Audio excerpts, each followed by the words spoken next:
Hello guys! For today's video guys, gusto ko lang po ituro sa inyo kung paano mo malalaman ang nakalimutan mong password ng Facebook mo.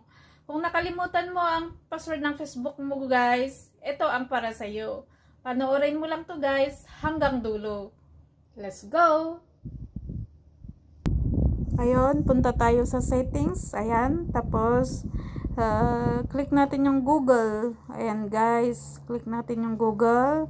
Tapos, click natin yung all services. Ayan.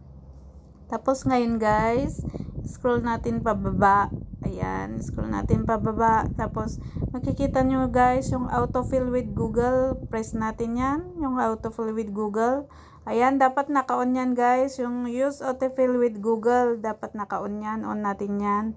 Ayan, tapos ngayon guys, click natin yung Google Password Manager. Ayan, Google Password